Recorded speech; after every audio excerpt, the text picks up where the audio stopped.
நாளைக்கு பார்க்கலாம் லக்கி பாஸ்கர். சரியா? இன்னைக்கு சினிமா வேண்டாம், போய் படுத்துக்கோ. உன்னோட வீட்டில் போய் படு. உன்னோட ஹோம் எதுமா? அப்படி தூங்கி வருதா? அப்புறம் ஏன் முழிச்சிட்டு இருக்கிற?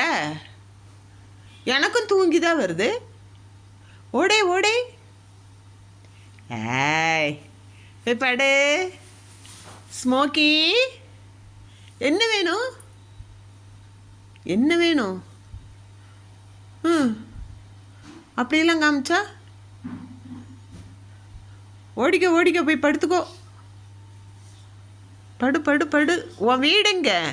வீட்டுக்குள்ளார படு. சோஃபாவில் படுக்காத, வீட்டுக்குள்ளார படு. யுவர் ஹவுஸ் எதுமா? ஆ, உன்னோட வீடு எது? உள்ளே போய் படு. பாப்பு, உன் வீட்டுக்குள்ளார போய் படு.